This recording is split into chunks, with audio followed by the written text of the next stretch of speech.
अस्सलामुअलैकुम dear students, उम्मीद करता हूँ आप सब दोस्त खैरियत से होंगे, ठीक ठाक होंगे। डियर स्टूडेंट्स, आज की इस वीडियो में हम BSN 7th सेमेस्टर के सब्जेक्ट क्रिटिकल केयर नर्सिंग के यूनिट नंबर 2 जो कि हमारे साथ हीमोडायनेमिक मॉनिटरिंग है, इसके आज हम सेक्शन C में इंट्राऑर्टिक बैलून पंप को डिस्कस करेंगे और इसको समझने की कोशिश करेंगे। डियर स्टूडेंट्स, ये टॉपिक जो है बहुत ज़्यादा इम्पोर्टेंट है, बहुत ज़्यादा कंसेप्चुअल है, तो इसलिए आपने इसको गौर से सुनना है और अंडरस्टैंड करने की कोशिश करनी है। हमारे साथ इसके हवाले से कुछ हिस्ट्री मौजूद है जिसको अब हम डिस्कस करेंगे। कहते हैं कि realization that coronary perfusion mainly occur during diastole in 1950s। 1950s में लोगों को जो है इस बात का पता चला, लोगों को जो है ये बात रियलाइज़ हुई कि जो कोरोनरी परफ्यूजन होती है तो ये मेनली ख़ास तौर पर डायस्टोल के दौरान होती है। इसके अलावा aspiration of arterial blood during systole with reinfusion during diastole decrease cardiac work without compromising coronary perfusion। Hawking in 1960s। इसी तरह से 1960s में हॉकिंग ने ये बात बताई थी कि जो आर्टेरियल ब्लड है ये सिस्टोल के दौरान इसकी एस्पायरेशन होती है और इसी तरह से डायस्टोल के दौरान ये दोबारा से री इन्फ्यूज़ होती है, जिसके साथ साथ जो कार्डियक वर्क होता है वो क्या हो जाता है, डिक्रीज़ हो जाता है। लेकिन इसके बावजूद जो कोरोनरी परफ्यूजन है वो उसी तरह से कंटिन्यू रहती है। अब यहाँ पर एस्पायरेशन ऑफ आर्टेरियल ब्लड से मुराद ये है कि हमारे एट्रियम में मौजूद जो ब्लड होता है, ठीक है, तो वो क्या करती है, वो जो है सिस्टोल के दौरान मतलब हमारे हार्ट से जो है वो क्या हो जाती है, पंप आउट होकर हमारे आर्टेरियल वेसल्स के ज़रिए पूरी बॉडी में डिस्ट्रीब्यूट हो जाती है। और इसी तरह से डायस्टोल के दौरान यही डीऑक्सीजनेटेड ब्लड जो है दोबारा वापस हमारे हार्ट में आती है, जिसके साथ साथ जो कार्डियक वर्क है वो डिक्रीज़ हो जाती है, लेकिन जो कोरोनरी परफ्यूजन है वो उसी तरह से मेंटेन रहती है। इसी तरह से intravascular volume displacement with latex balloon, और 1960s के शुरुआत में ये बात भी कही गई थी कि हम जो इंट्रावेस्कुलर वॉल्यूम है मतलब वेसल्स में मौजूद जो ब्लड वॉल्यूम होता है उसको हम लैटिक्स बैलून के ज़रिए डिस्प्लेस कर सकते हैं, एक जगह से दूसरी जगह उसको हम मूव कर सकते हैं। तो इसको अब हम डिटेल के साथ डिस्कस करेंगे कि ये जो बातें की गई थी इसके पीछे क्या वजह है और क्या हिस्ट्री है, ठीक है। यहाँ पर अब हम बात करेंगे इंट्राऑर्टिक बैलून पंप की। इंट्राऑर्टिक बैलून पंप किसे कहते हैं, सबसे पहले इसको समझना बहुत ज़्यादा ज़रूरी है। जनरली अगर इंट्राऑर्टिक बैलून पंप के बारे में मैं आप दोस्तों को बताऊं तो इंट्राऑर्टिक बैलून पंप ये हमारे साथ एक ऐसा मैकेनिकल डिवाइस होता है जिसको हम तब यूज़ करते हैं जब हमारा जो हार्ट है, ठीक है, उसके फंक्शंस में इम्पेयरमेंट आ जाती है, उसके फंक्शंस में ख़राबी आ जाती है और वो फिर प्रॉपर तरीके से ब्लड को जो है पंप आउट नहीं कर पाता और हमारी पूरी बॉडी में उसको डिस्ट्रीब्यूट नहीं कर पाता। तो ऐसी कंडीशन में फिर हम क्या करते हैं, ऐसी कंडीशन में फिर हम इंट्राऑर्टिक बैलून पंप को यूज़ करते हैं।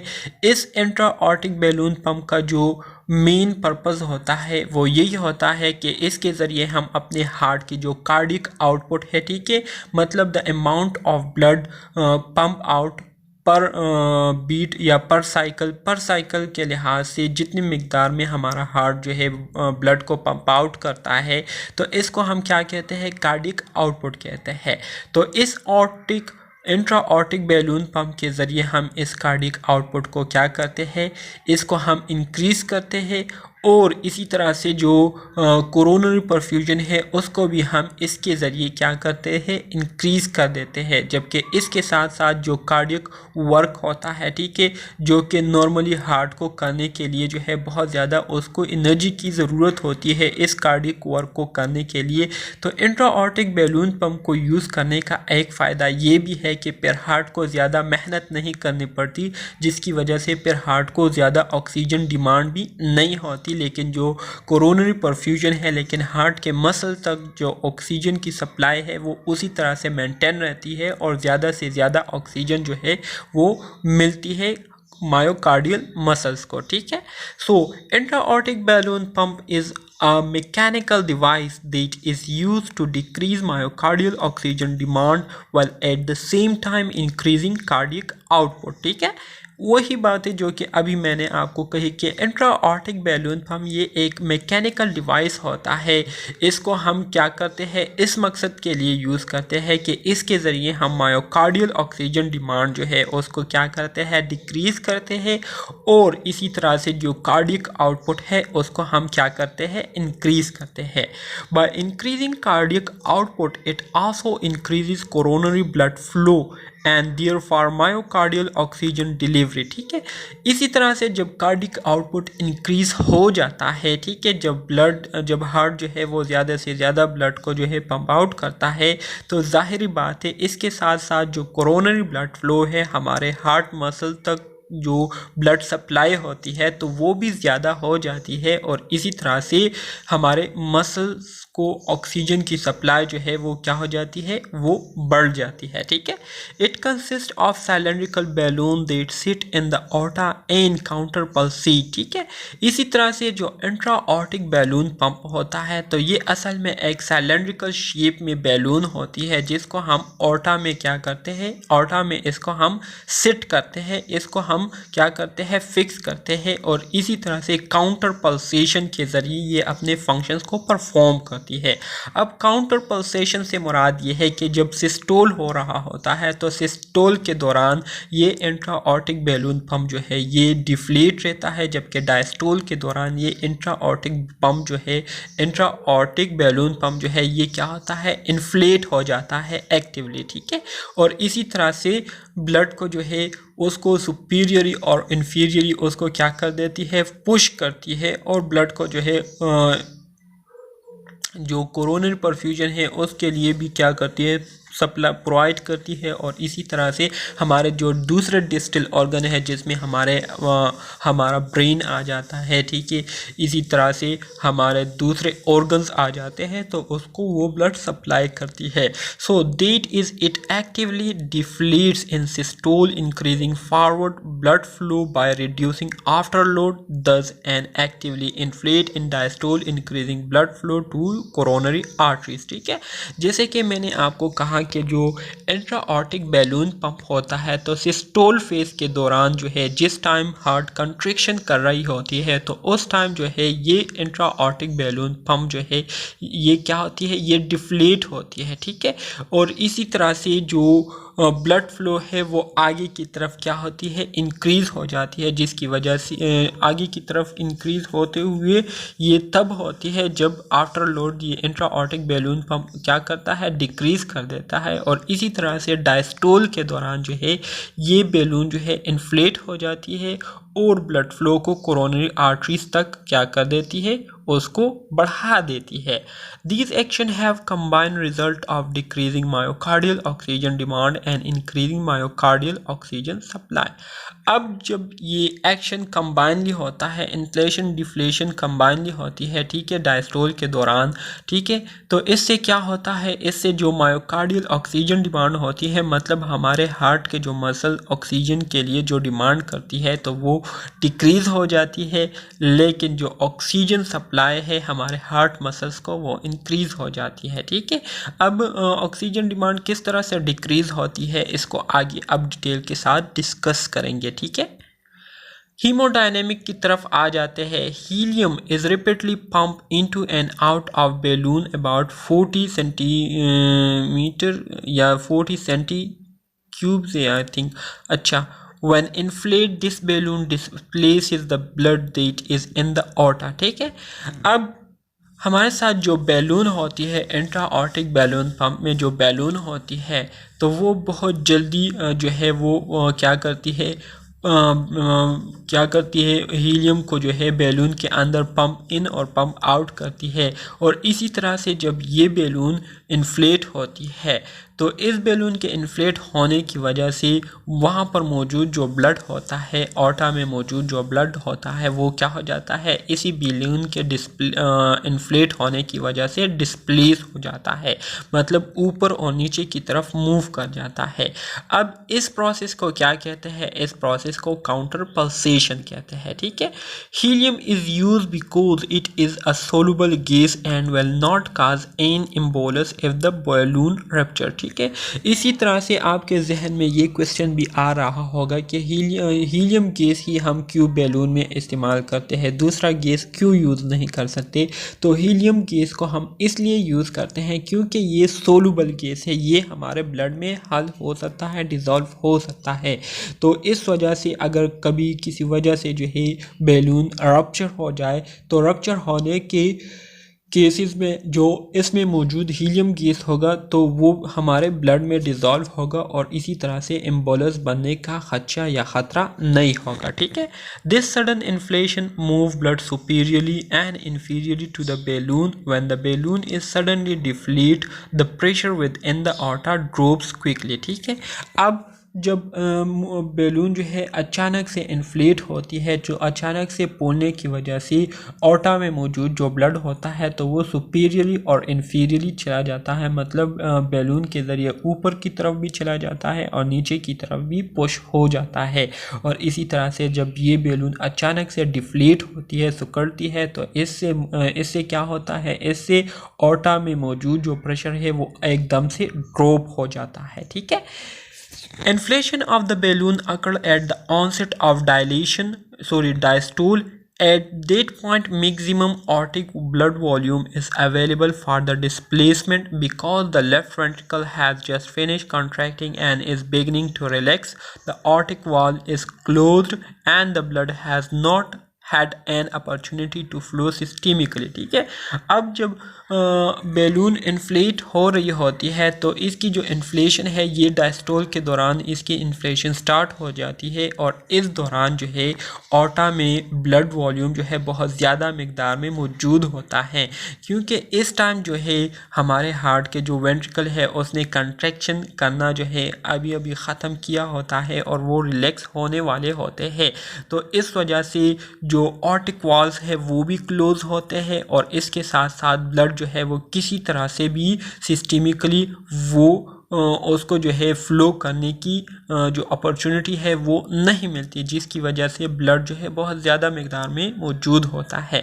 तो इस वजह से जब बैलून इन्फ्लेट होते हैं तो बैलून के इन्फ्लेट होने की वजह से फिर ज़्यादा से ज़्यादा ब्लड जो है हमारा जो बैलून होते हैं जो कि इन्फ्लेट हो रहे होते हैं तो वो उसको जो है फिर ज़्यादा से ज़्यादा ब्लड को डिस्प्लेस करने की अपॉर्चुनिटी होती है।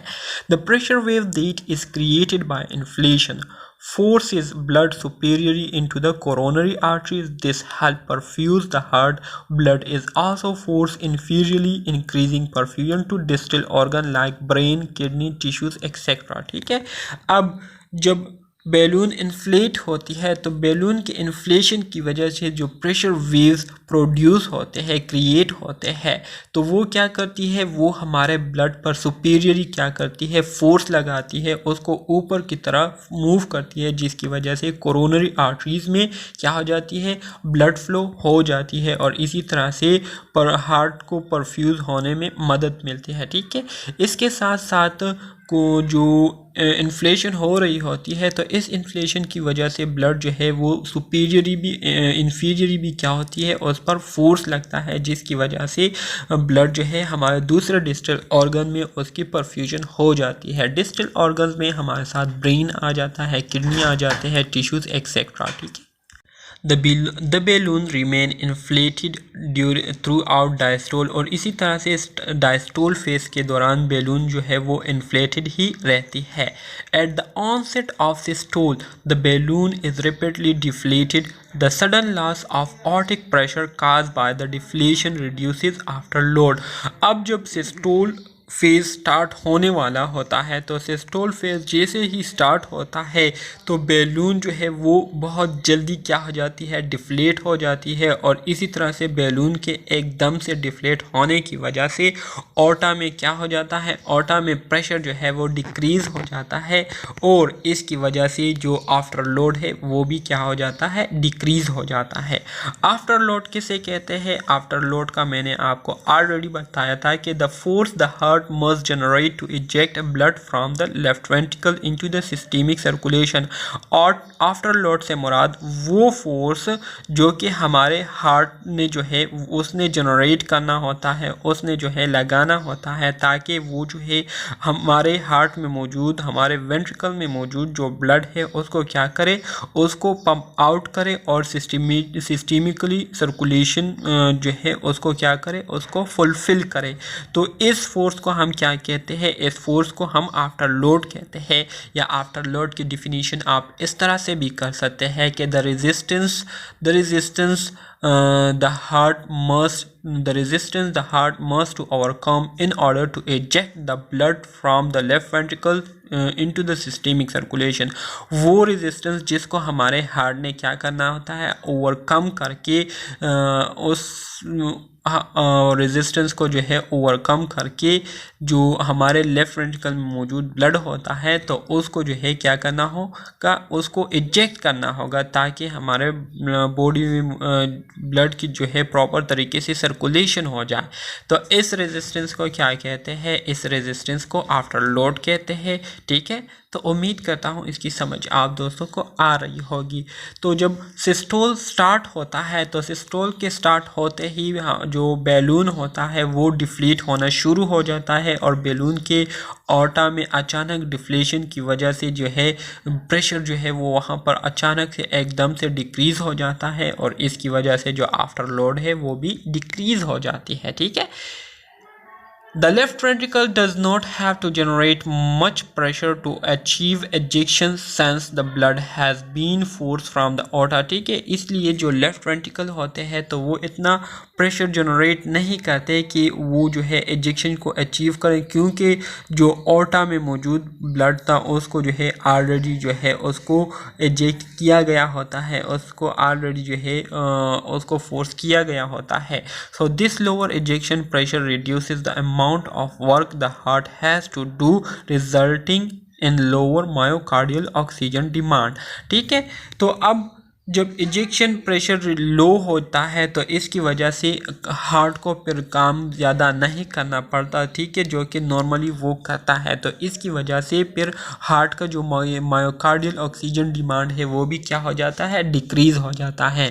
क्योंकि हार्ट जब भी काम करता है तो जाहिर बात है उसको एक प्रॉपर अमाउंट में ऑक्सीजन की ज़रूरत होती है, ऑक्सीजन की डिमांड वो करती है। ठीक है, तो अब अगर हम हार्ट के काम को क्या करें, डिक्रीज़ करें, उसको ज़्यादा काम ना करना पड़े, तो जाहिर बात है उसको उसकी जो ऑक्सीजन डिमांड है वो भी फिर कम होगी और इस तरह से मायोकार्डियल ऑक्सीजन डिमांड जो है वो डिक्रीज़ हो जाएगी। जबकि परफ्यूजन जो है कोरोनरी मसल्स को कोरोनरी परफ्यूजन जो है वो उसी तरह से मेंटेन रहती है। ठीक है, तो उम्मीद करता हूँ इसकी समझ आप दोस्तों को आ गई होगी। प्रीलोड किसे कहते हैं? प्रीलोड जैसे कि मैंने आपको बताया था कि the degree of stretch on the heart muscle fibre just before they contract. Preload की सिंपल अल्फाज में मतलब ये है कि जब हमारे हार्ट कंट्रैक्ट होने वाला होता है तो कंट्रैक्ट होने से पहले जो हार्ट मसल फाइबर्स होते हैं तो वो जिस हद तक उसकी स्ट्रेचिंग होती है, जिस हद तक वो स्ट्रेच होते हैं, तो इसको हम क्या कहते हैं, इसको हम प्रीलोड कहते हैं। इसके अलावा the amount of blood that enters the heart during the filling phase, जिसे हम डायस्टोल भी कहते हैं, determine the preload. Greater the volume of blood that enter the heart during diastole the greater will be preload. ठीक है, सो preload ये असल में हमारे साथ जो है क्या होता है, प्रीलोड हम किसे कहते हैं, the amount of blood volume in the left ventricle at the end of diastole. Diastole के एंड पर जब डायस्टोल फेज ख़त्म हो जाता है तो उसके ख़त्म होने के फेज पर हमारे लेफ्ट वेंट्रिकल में जितने मिकदार में ब्लड वॉल्यूम मौजूद होता है तो उसको हम क्या करते हैं, उसको हम प्रीलोड कहते हैं। और इस ब्लड वॉल्यूम को जो है हमारे लेफ्ट वेंट्रिकल ने क्या करना होता है, इजेक्ट करना होता है। ठीक है, अब वो फैक्टर्स जो कि हमारे हमारे प्रीलोड को इफ़ेक्ट कर सकती है उसमें हमारे साथ ऑर्टिक इनसफिशिएंसी आती है। ठीक है, ऑर्टिक इनसफिशिएंसी किसे कहते हैं? ऑर्टिक इनसफिशिएंसी से मुराद ये है कि जो ऑर्टा है, ठीक है, वहाँ पर जो है किसी किस्म की ब्लॉकेज आ जाती है या वो जो है प्रॉपर तरीके से कंट्रैक्ट नहीं होते या प्रॉपर तरीके से वहाँ तक ब्लड सप्लाई नहीं होती। तो इस वजह से जो ब्लड है, ठीक है, वो प्रॉपर तरीके से हमारे वेंट्रिकल्स में नहीं आता, प्रॉपर वॉल्यूम में नहीं आती। तो इस वजह से जब हमारा हार्ट कंट्रैक्शन करती है तो कंट्रैक्शन के दौरान वो प्रॉपर अमाउंट ऑफ ब्लड को जो है पंप आउट नहीं कर पाती, जिसकी वजह से हमारे जो ऑर्गन्स है, हमारे जो टिश्यूज़ है वो ऑक्सीजन से क्या हो जाते हैं? ऑक्सीजन से महरूम हो जाते हैं और इसी तरह से एम्पेयरमेंट जो है वो पैदा हो जाती है। सो ऑर्टिक इनसफिशिएंसी की वजह से प्रीलोड इफ़ेक्ट हो सकता है। इसी तरह से सर्कुलेटिंग ब्लड वॉल्यूम की वजह से इफ़ेक्ट होता है। मिट्रल वॉल डिजीज़ की वजह से जो है प्रीलोड जो है ये इफ़ेक्ट होता है। और इसी तरह से कुछ मेडिकेशन है जिसमें हमारे साथ वेसो कंस्ट्रिक्टर्स आ गए, वेसो डायलेटर्स आ गए, तो ये हमारे प्रीलोड को क्या करती है? असरअंदाज कर सकती है। इसके अलावा आफ्टर लोड की अगर हम बात करें तो after load is the resistance that the heart must overcome in order to eject the blood volume from the left ventricle। After load ये वो रेजिस्टेंस होती है जिसको हमारे हार्ट ने लाजमी तौर पर ओवरकम करना होता है, डिक्रीज़ करना होता है, ताकि वो प्रॉपर तरीके से लेफ्ट वेंट्रिकल में मौजूद जो ब्लड वॉल्यूम है उसको एजेक्ट करे, उसको पंप आउट करे। तो इसको हम क्या कहते हैं? इसको हम आफ्टर लोड कहते हैं। ठीक है, या वो फोर्स जो कि हमारा हार्ट क्या करती है? प्रोड्यूस करती है या लगाती है ताकि वो ब्लड को जो है हमारे लेफ्ट वेंट्रिकल से सिस्टेमिक सर्कुलेशन में क्या करे? एजेक्ट करे। तो इस फोर्स को हम क्या कहते हैं? आफ्टर लोड कहते हैं। अब वो फैक्टर जो कि हमारे आफ्टर लोड को असरअंदाज कर सकती है उसमें ऑर्टिक वल्व्यूलर स्टेनोसिस आ गई, मतलब जो ऑर्टा है, ठीक है, उसके वाल्व्स के नर्वसनेस आना या उसके वाल्व्स का ब्लॉक हो जाना। ठीक है, तो इस वजह से फिर क्या होता है? इस वजह से फिर ब्लड फ्लो सही तरीके से नहीं होती। ठीक है, इसके साथ साथ जो आर्ट्रियल वेसल्स है, ठीक है, उसकी कंस्ट्रिक्शन हो जाना या वो डायलेट हो, उसके डायलेशन हो जाना। इसके अलावा हाइपरटेंशन की वजह से आफ्टर लोड इफ़ेक्ट होती है और पेरिफेरल आर्टरियल कंस्ट्रिक्शन की वजह से आफ्टर लोड जो है ये इफ़ेक्ट हो सकती है। ठीक है, myocardial oxygen consumption. Myocardial oxygen consumption का जो है इसका एक लीनियर रिलेशनशिप है और डायरेक्ट रिलेशनशिप है। किसके साथ? इंट्रावेंट्रिकुलर प्रेशर के साथ, मतलब वेंट्रिकल में मौजूद जो प्रेशर होता है, ठीक है, उसके साथ। अगर ज़्यादा प्रेशर होगा, ज़्यादा प्रेशर के साथ वेंट्रिकल कंट्रैक्ट होंगे तो ज़ाहिर बात है फिर जो ऑक्सीजन सप्लाई है, ठीक है, या जो मायोकार्डियल ऑक्सीजन कंजम्पशन है वो भी फिर क्या होगी? सही होगी और ऑक्सीजन जो है ये सप्लाई होगी हमारे हार्ट मसल्स को। इसके अलावा अगर आफ्टर लोड डिक्रीज़ होगा तो आफ्टर लोड के डिक्रीज़ होने की वजह से ब्लड जो है आसानी से वो क्या करेगी? एजेक्ट करेगी। इसके साथ साथ एंडास्टोलिक वॉल्यूम, एंडास्टोलिक स्टेज पर अगर ब्लड जो है, ब्लड वॉल्यूम जो है वो प्रॉपर तरीके से हमारे लेफ्ट वेंट्रिकल में मौजूद हो, ठीक है, वेंट्रिकल की फिलिंग जो है प्रॉपर हुई हो, तो इससे हमारी जो मायोकार्डियल ऑक्सीजन कंजम्पशन है वो क्या होगी? वो अच्छी होगी। और इसके साथ साथ वॉल थिकनेस पर क्या करती है? ये डिपेंड करती है। ठीक है, बैकग्राउंड समरी अगर अब हमने जितना भी पढ़ा है इसकी अगर हम बैकग्राउंड समरी देखें तो जो इंट्राऑर्टिक बैलून पंप होता है तो इसके ज़रिए जो प्रीलोड है उसमें स्लाइटली डिक्रीज़ आ जाती है, आफ्टर लोड जो है ये डिक्रीज़ हो जाता है, कोरोनरी फ्लो इंक्रीज़ हो जाती है। ठीक है, मतलब हमारे हार्ट मसल तक ऑक्सीजन सप्लाई जो है वो इंक्रीज़ हो जाती है। इसी तरह से जो मायोकार्डियल ऑक्सीजन डिमांड है वो डिक्रीज़ हो जाती है और इसके साथ साथ जो कार्डियक आउटपुट है वो ओवरऑल इंक्रीज़ हो जाती है। एमसीक्यूज़ के हवाले से ये पॉइंट्स बहुत ज़्यादा इम्पोर्टेंट है। इसके अलावा अगर हम मज़ीद इसकी समरी देखें तो इसमें हमारे साथ कुछ 4 चीज़ें जो है इंक्रीज़ होती है, बाकी सब डिक्रीज़ होती है। और उन 4 चीज़ों में पहले नंबर पर हमारे साथ ऑर्टिक डायस्टोलिक प्रेशर जो है ये इंक्रीज़ हो जाता है। इसके साथ साथ हमारे साथ कार्डियक आउटपुट इंक्रीज़ हो जाता है। ठीक है, कोरोनरी ब्लड फ्लो इंक्रीज़ हो जाती है और रेनल ब्लड फ्लो जो है ये इंक्रीज़ हो जाती है। बाकी और ऑर्टिक सिस्टोलिक प्रेशर हो गया, लेफ्ट वेंट्रिकुलर सिस्टोलिक प्रेशर हो गया, लेफ्ट वेंट्रिकुलर इंडायस्टोलिक प्रेशर हो गया, cardiac after load, cardiac pre load, left ventricular wall tension, ventricular volume, ventricular stroke work, ये सारे क्या होते हैं, डिक्रीज होते हैं। जबकि aortic diastolic pressure, cardiac output, coronary blood flow, renal blood flow, ये क्या होती है, ये सारे इंट्रा ऑर्टिक बैलून पंप के जरिए इंक्रीज हो जाते हैं। ठीक है। Indication for intra aortic balloon pump. अब इंट्रा ऑर्टिक बैलून पंप को हम कब यूज़ कर सकते हैं, इसके लिए कंडीशंस क्या है कि हम इसको फिर यूज़ करें। तो सबसे पहले कंडीशन इसके लिए ये है कि cardiac failure after a cardiac surgical procedure. Cardiac surgical procedure किया हुआ है लेकिन इसके बाद जो है हार्ट फेल हो गया है, तो ऐसी कंडीशन में जो है आप इंट्रा ऑर्टिक बैलून पंप को यूज़ कर सकते हैं।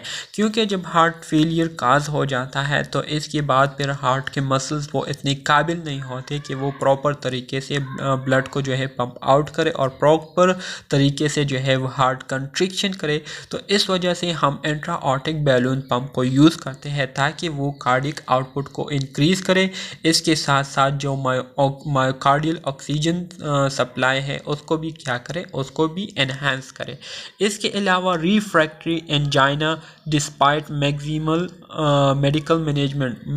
मेडिकल मैनेजमेंट के बावजूद, मेडिकल ट्रीटमेंट देने के बावजूद भी अगर बार बार पेशेंट को जो है चेस्ट पेन हो रही है तो ऐसे कंडीशन में भी आप इंट्रा ऑर्टिक बैलून पंप को यूज़ करेंगे।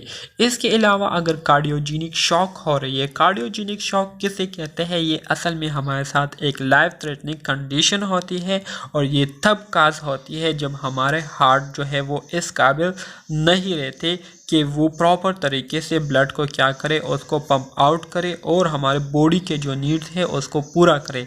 तो ऐसी कंडीशन में हमारा जो हार्ट है वो बताती खुद भी ऑक्सीजन से महरूम हो जाता है और इसी तरह से एक कंडीशन अराइज हो जाती है जिसको हम कार्डियोजेनिक शॉक कहते हैं। इसी तरह से मेट्रल रिगर्गिटेशन। मेट्रल रिगर्गिटेशन किसे कहते हैं, मेट्रल रिगर्गिटेशन से मुराद हमारे जो लेफ़्ट वेंट्रिकल और लेफ़्ट एट्रियम और लेफ़्ट वेंट्रिकल के दरमियान जो वाल होता है जिसे हम बाइकॉस्पेट वाल कहते हैं। ठीक है। एक ट्राइकॉस्पेट होता है, ट्राइकॉस्पेट ये राइट साइड पर होता है और बाइकॉस्पेट जो है लेफ़्ट साइड पर होता है। ठीक है। तो ये बाइकॉस्पेट वाल जो है प्रॉपर तरीके से क्लोज नहीं हो पाता, तो इस वजह से जब हार्ट कंट्रैक्ट कर देता है तो कंट्रैक्शन की वजह से हाफ ब्लड जो है वो डिस्ट्रीब्यूट हो जाती है, लेकिन जो हाफ ब्लड है वो वापस हमारे लेफ़्ट वेंट्रिकल में आ जाते हैं, जिसकी वजह से हमारा जो लेफ़्ट वेंट्रिकल है वो फिर उसकी जो है ओवर फिलिंग होती है और इसी तरह से हार्ट के जो वाल्स है उस पर प्रेशर पड़ता है, ओवर प्रेशर पड़ता है, जिसकी वजह से हार्ट के जो वाल्स है वो बढ़ जाते हैं, वहाँ पर जो है डिस्ट्रोफी हो जाती है, एट्रोफी हो जाती है। ठीक है। और इसी तरह से फिर हार्ट जो है प्रॉपर तरीके से ब्लड को पंप आउट नहीं कर पाती। तो इस कंडीशन को क्या कहते हैं, मेट्रल रिगर्गिटेशन कहते हैं। इसके अलावा preoperative treatment of complication due to myocardial infection. Myocardial infection heart attack की वजह से जो कॉम्प्लिकेशन आए हुए होते हैं, तो ऐसी कंडीशन में आप इंट्रा ऑर्टिक बैलून पंप को यूज़ कर सकते हैं। इसके अलावा फेल PTCA। PTCA किसे कहते हैं, PTCA stand for percutaneous transluminal coronary angioplasty. ये असल में हमारे साथ ये एक मेडिकल प्रोसीजर होता है, इसको हम इस मकसद के लिए यूज़ करते हैं अगर कोरोनरी आर्टरीज में किसी जगह पर ब्लॉकेज आई हुई है या नैरोनेस जो है वहाँ पर क्रिएट हुई है। ठीक है। तो उस नैरोनेस को ख़त्म करने के लिए या उस ब्लॉकेज को ख़त्म करने के लिए हम क्या करते हैं, परक्यूटेनियस ट्रांसल्यूमिनल कोरोनरी एंजियोप्लास्टी करते हैं। तो अगर ये प्रोसीजर फेल हो जाए तो ऐसी कंडीशन में आपने इंट्रा ऑर्टिक बैलून पंप को यूज़ करना है। ठीक है। इसके अलावा इंट्रा ऑर्टिक बैलून पंप को आप एज अ ब्रिज भी जो है यूज़ कर सकते हैं कार्डियक ट्रांसप्लांटेशन के दौरान। ठीक है।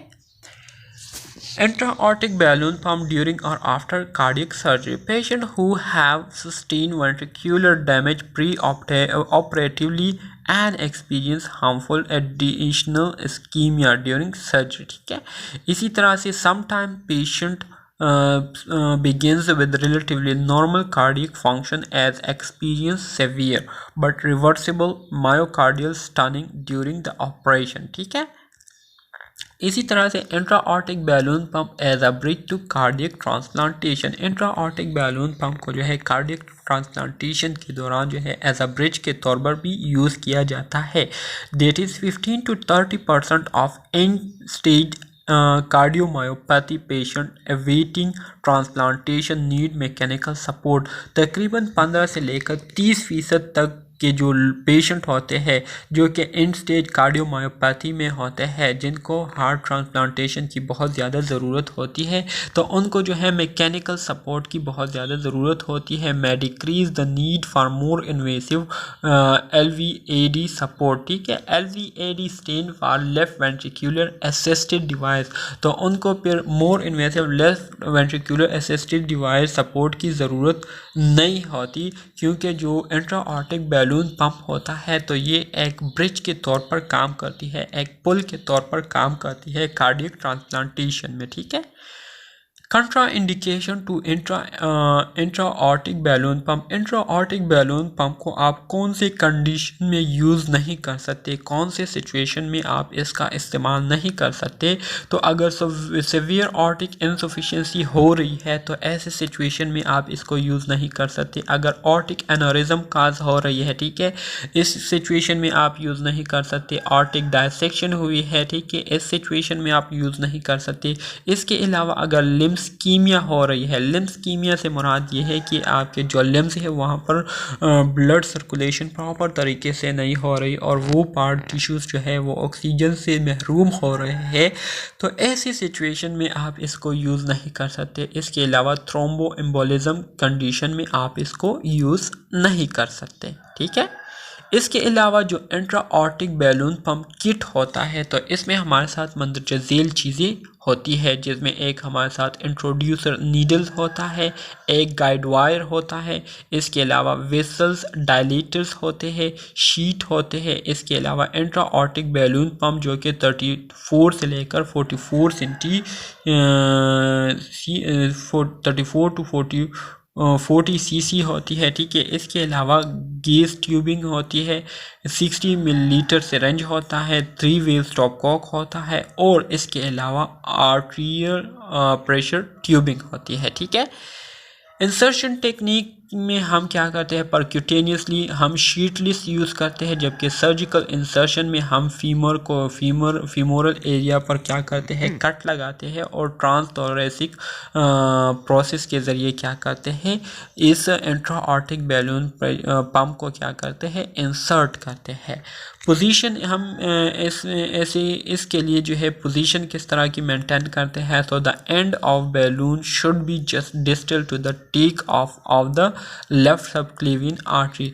जो बैलून का एंड है वो जो है लेफ्ट सबक्लेवियन आर्टरी के बिल्कुल टेक ऑफ के करीब होगा। ठीक है, इसी तरह से position should be confirm by the fluoroscopy and और चेस्ट एक्सरे, और इसी तरह से जो पोजीशन है, ठीक है, उसको हम फ्लोरोस्कोपी और चेस्ट एक्सरे के ज़रिए क्या करेंगे, उसको हम कंफर्म करेंगे। ठीक है, टाइमिंग ऑफ काउंटर पल्सेशन। इसके अलावा इंट्राऑर्टिक बैलून पंप के जो काउंटर पल्सेशन है उसके लिए टाइमिंग जो है हम इलेक्ट्रोकार्डियोग्राफिक के ज़रिए और आर्ट्रियल प्रेशर ट्रेसिंग के ज़रिए हम क्या करेंगे, सेट करेंगे। ठीक है, intraaortic balloon pump timing frequency arterial pressure wave forms की तरह इसकी हम क्या करेंगे, फ्रीक्वेंसी को सेट करेंगे। ठीक है, intraaortic balloon pump timing mode, इसमें हमारे साथ एक ऑटोमेटिक मोड है, एक सेमी ऑटोमेटिक मोड है और एक हमारे साथ मैनुअल मोड है। ऑटोमेटिक मोड में हम क्या करते हैं, कार्डियक साइकिल और जो कार्डियक रिदम है उसको ट्रैक करते हुए ऑटोमेटिकली क्या करते हैं, एडजस्ट करते हैं। इसके साथ साथ सेमी ऑटोमेटिक में ऑपरेटर जो है वो क्या करता है, इन्फ्लेशन और डिफ्लेशन ऑफ द बैलून को क्या करता है, एडजस्ट करता है, जबकि मैनुअल में जो ऑपरेटर है उसने जो है इन्फ्लेशन और डिफ्लेशन को भी एडजस्ट करनी होती है और इसके साथ साथ एक फिक्स रेट को जो है उन्होंने सेट करना होता है। Trouble shooting in the OR ECG triggers may not functioning properly। अगर ECG जो है, अगर इंट्राऑर्टिक बैलून पंप प्रॉपरली काम नहीं कर रही हो तो ECG triggers may not be functioning properly। इसके लिए अगर ECG जो है वो प्रॉपर तरीके से काम नहीं कर रही तो इसके लिए हम क्या करेंगे, चेक स्लीव केबल कनेक्शन को चेक करेंगे, पेशेंट लीड्स को चेक करेंगे और इसी तरह से ECG लीड सोर्सेज जो है उसको हम चेंज करेंगे। इसके अलावा ऑटो फिल खुद ब खुद फिल होना, अगर उसमें फिल नाकामी हो जाए, ठीक है, वो काम नहीं कर रही हो तो इसके लिए हम हीलियम को क्या करेंगे, चेक करेंगे और इसके साथ उसको दोबारा बैलून को दोबारा हीलियम से रिफिल करेंगे और फिर बैलून को हम चेक करेंगे। ठीक है, बैलून में नोट ऑगमेंट कार्डियक आउटपुट। अगर बैलून जो है प्रॉपर तरीके से कार्डियक आउटपुट को नहीं कर रही तो इसके लिए हम बैलून की पोजीशन को चेक करेंगे और इसी तरह से अगर बैलून को दोबारा से रिपोजिशन करना ज़रूरी हो तो उसको हम क्या करेंगे, दोबारा से रिपोजिशन करेंगे। इसके अलावा इस इंट्राऑर्टिक बैलून पंप की वजह से कौन कौन से कॉम्प्लिकेशन फेस करने पड़ सकते हैं, तो लिम्फ इस्कीमिया काज हो सकता है जिसमें थ्रोम्बोसिस हो गया और एम्बोलाई हो गया। ठीक है, ब्लीडिंग एंड इंसर्शन साइट, ठीक है, इंसर्शन साइट पर ब्लीडिंग भी हो सकती है। ठीक है, इसके अलावा ग्रॉइन हेमाटोमास जो है काज हो सकता है, ऑर्टिक परफ्यूजन या डायसेक्शन जो है काज हो सकती है, renal failure and bowel ischaemia cause हो सकती है, न्यूरोजेनिक कॉम्प्लिकेशन में पैराप्लेजिया जो है काज हो सकता है और इसके अलावा हेपरीन इंड्यूस हेपरीन की वजह से थ्रोम्बोसाइटोपेनिया काज हो सकता है और इन्फेक्शन जो है ये काज हो सकती है। इसके अलावा weaning off intraaortic balloon pump, weaning किसे कहते हैं, वीनिंग से मुराद ये है कि जब हमारा हार्ट जो है वो प्रॉपरली फंक्शन करना आहिस्ता आहिस्ता शुरू कर दे तो इसके बाद फिर इंट्राऑर्टिक बैलून पंप की ज़रूरत नहीं होती।